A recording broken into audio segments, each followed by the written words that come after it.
Step into a world where elegance and empire masked an undercurrent of constant fear, a time when the clatter of horse-drawn carriages echoed through streets lined with gas lamps, but just beneath that polished surface, disease lurked in every corner. This was the Victorian era, a golden age of progress wrapped in the shadows of pestilence. Behind the velvet curtains of aristocratic mansions and within the soot-covered alleys of industrial cities, unseen killers thrived. With medicine still in its infancy and sanitation barely understood, even the most minor illness could spiral into a death sentence.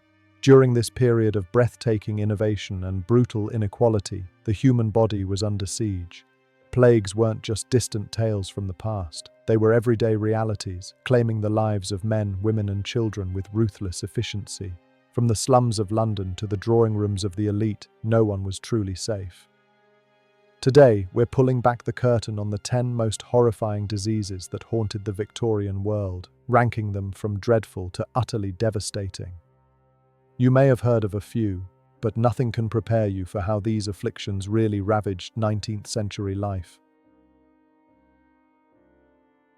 At number 10, we begin with a deceivingly simple illness, measles. Don't let its current reputation fool you. In the Victorian era, measles wasn't just a childhood inconvenience, it was a ticking time bomb of misery that swept through homes, schools, and workhouses like a plague. Starting innocently enough with a fever, runny nose, and watery eyes, it quickly evolved into a full-body rash that turned the skin a frightening shade of red, but the real terror lay in its complications. Pneumonia, brain inflammation, deafness, and even death were frequent outcomes for those too weak or too poor to fight it off. In crowded Victorian cities, where families crammed into damp, poorly ventilated rooms, measles found the perfect breeding ground. It especially ravaged children, many of whom were already battling malnutrition. Today, a simple vaccine keeps it at bay, but back then, measles was a stealthy killer hiding behind a fevered smile. At number 9, we have a truly grotesque menace, scarlet fever. Known for its distinctive rash that felt like sandpaper and glowed an angry red, scarlet fever was as aggressive as it was alarming. Victims, usually children, were struck by a violent sore throat, blazing fever, and a tongue that turned bright red, so much so that it earned the nickname strawberry tongue. The disease could cause the skin to peel off in large, unsettling sheets, leaving patients in discomfort and despair. But the true horror began when it wasn't treated. Scarlet fever could evolve into rheumatic fever, which damaged the heart valves, or kidney inflammation that lingered for life. In a time without antibiotics, survival was often down to luck and the strength of the body. Entire families would live in fear, whispering about the latest child who succumbed in the neighborhood. The name sounds poetic, but in Victorian homes, it brought terror. At number 8, it's the ghostly killer known as tuberculosis, or consumption. No disease defined the Victorian era quite like tuberculosis. Its victims faded slowly, their cheeks sunken, their eyes glassy, their skin ghostly pale. It was called consumption because it appeared to devour a person from the inside out. The symptoms were grim, a chronic cough that rattled the lungs, coughing up blood, night sweats, and wasting away so completely that victims looked like walking corpses. It was highly contagious, spreading through coughs and sneezes, and the overcrowded, polluted cities of the era made it nearly impossible to contain.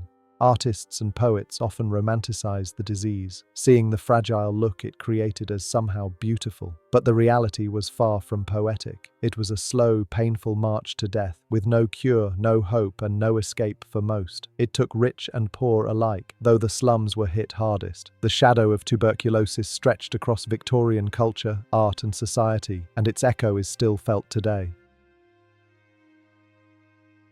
At number 7, this one might surprise you. Whooping cough, also called pertussis. It might sound like a mere annoyance, but in the 1800s, whooping cough was an absolute terror. This bacterial infection began deceptively, a sniffle, a mild fever, maybe a bit of a sore throat. But then came the whoop, a horrific, gasping sound that ripped through the chest with every coughing fit. Children were the most vulnerable, often coughing so hard they turned blue, vomited, or even passed out. Some developed brain damage from lack of oxygen. For newborns and infants, it was often fatal. Families would lie awake at night listening to the sound of their child struggling to breathe, knowing there was little doctors could do. In an era without effective treatments, it swept through schools and households like wildfire. The sound of a whoop was a chilling alarm bell that yet another Victorian child might not make it through the night. At number 6, prepare yourself for a dark twist. Syphilis, the hidden horror. While other diseases screamed for attention with rashes and fevers, syphilis was a master of disguise. This sexually transmitted infection was cloaked in stigma and secrecy, often ignored until it was too late. It unfolded in slow, horrifying stages.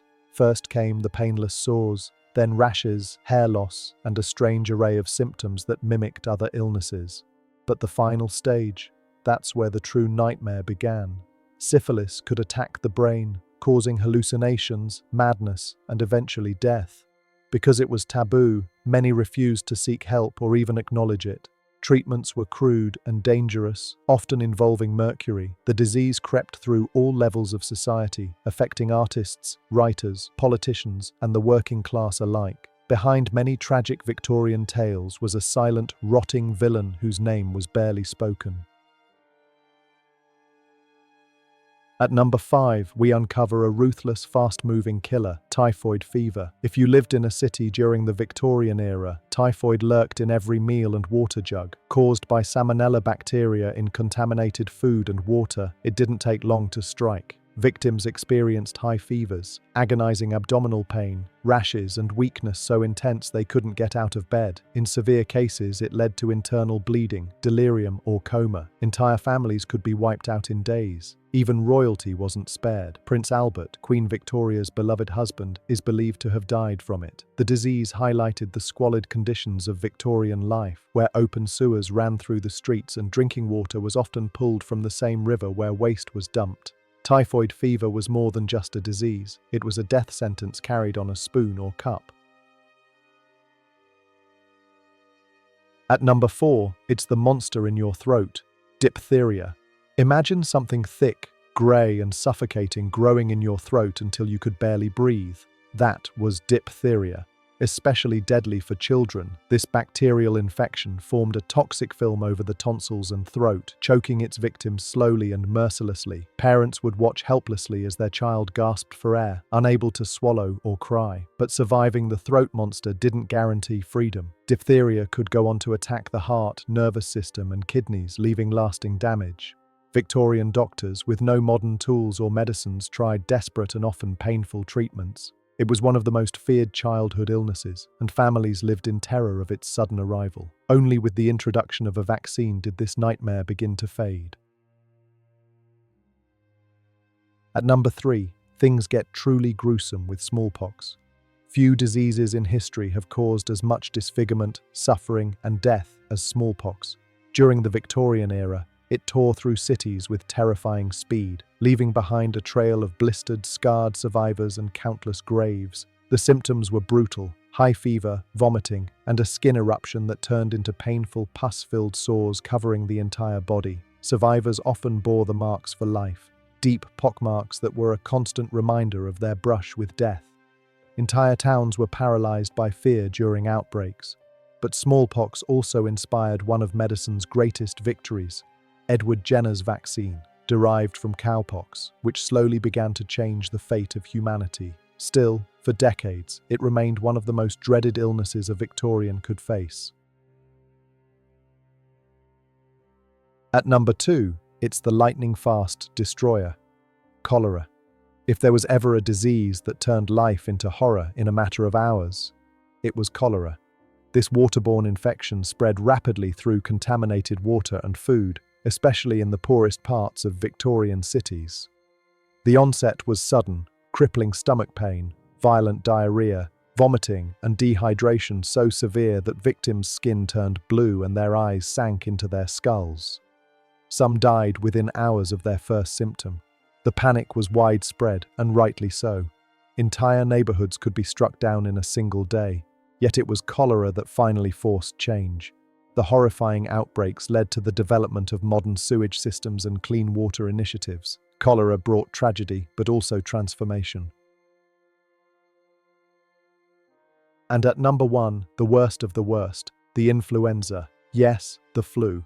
But make no mistake, this was not the mild seasonal sniffle we know today. In the Victorian era, influenza swept in like a ghostly reaper, cloaked in invisibility and fear. With no vaccines, no antivirals, and no understanding of viruses, people were completely helpless. The illness moved fast, knocking entire households into bed with high fevers, aching bodies, sore throats, and violent chills. But what made it so deadly was how often it led to secondary infections like pneumonia, which claimed lives by the thousands. During bad flu seasons, businesses shuttered, schools closed, and the streets emptied as dread filled the air. It hit the young, the old, the rich, and the poor. And when it came in waves, it brought society to its knees. Influenza was the invisible killer that no one could escape, the true nightmare of the Victorian world.